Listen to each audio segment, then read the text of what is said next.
అందుకే భక్తుడు అంటున్నాడు, యెహోవా నా కాపరి, నాకు లేమి కలగదు. ఈ రెండు పదాలు, ఒకటి కాపరి కాపుదల, రెండు అంట లేమి అంట.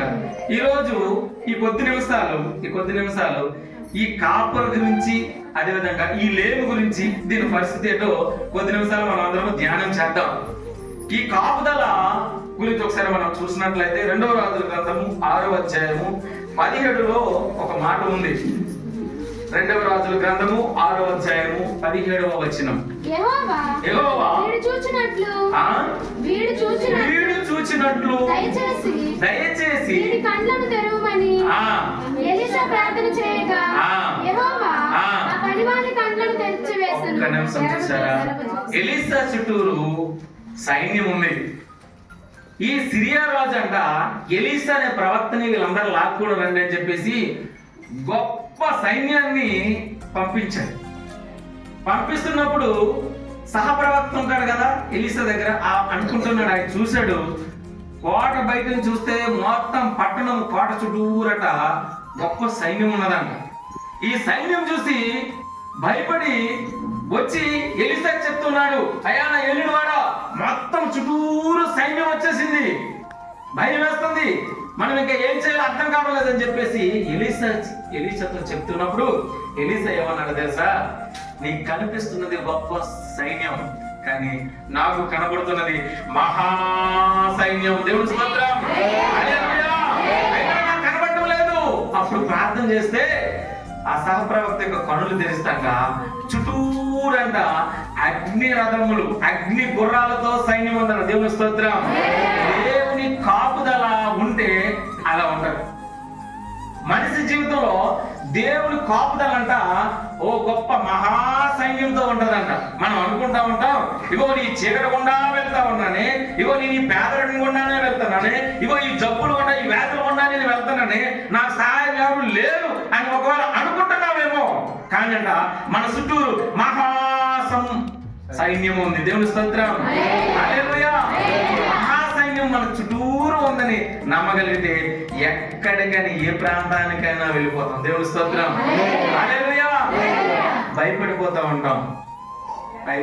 ఉంటాం. అపోస్తలుడైన పౌలు గారికి, నువ్వు ఆ ప్రాంతానికి అయితే నీ కాళ్ళు చేతులు కట్టేస్తారు, అక్కడికి వెళ్ళకు అని అంటే ఆయన అన్నాడు, కాళ్ళు చేతులు కట్టారు కదా, నా ప్రభు నా కొరకు ప్రాణమే అర్పించేశాడు. దేవుని స్తోత్రం. కాళ్ళు చేతులు ఏముంది, మరణం కూడా భయపడలేదు, మరణానికి భయపడతాం. కానంట ఈ మరణం గురించి మనము ఏ విషయంలో కూడా భయపడద్దు. దేవుని స్తోత్రం. దేవుడు చనిపోక ముందు, ప్రభుని క్రీస్తు వారు సిలువలో తన ప్రాణం అర్పించుకోక ముందంట ఈ మరణం అంట ఏం చేస్తుందంట, కోరలు ఉన్నటువంటి త్రాసుపాము, మరణాన్ని మృత్యుంచేటటువంటి క్రీస్తు ప్రభు వారు మరణాన్ని జయించిన తర్వాత కోరలు తీసేసిన త్రాసుపాము అయిపోయింది. దేవుని స్తోత్రం. దేవుని గురించి భయపడకూడదు, ఎందుకంటే మన చుట్టూరు దేవుని యొక్క సైన్యం ఉంది. దేవుని స్తోత్రం, హల్లెలూయా. దేవుని వాక్యం ఇలా సెలవిస్తుంది, మనుషులను ఆశ్రయించడం కంటే యెహోవాను ఆశ్రయించుట మేలు. ఈ మేలు కలగాలంట దేవుణ్ణి మాత్రమే మనం ఆశ్రయించాలి. దేవుణ్ణే మన రక్షకుడిగా, మన యజమానిగా పెట్టుకోవాలి. దేవుడు మాత్రమే పెట్టుకోవాలి యజమానిగా, ఇంకొకరు మాత్రం మనము ఎప్పుడు కూడా పెట్టుకోకూడదు.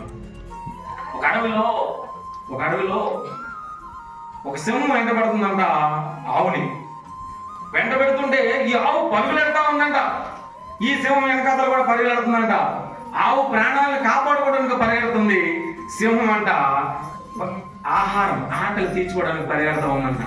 ఈ ఆవు పరిగెడుతూ వెళ్ళి వెంటనే వెళ్ళి అక్కడ ఉన్నటువంటి ఒక ఊబిలో గెంతేసిందంట. మరి నాకు అవకాశం లేదు, శక్తి లేదని చెప్పేసి ఊబిలో గెంతేస్తే ఈ సింహం కూడా ఆకలికి మరి తట్టుకోలేక ఇది కూడా గెంతుందంట.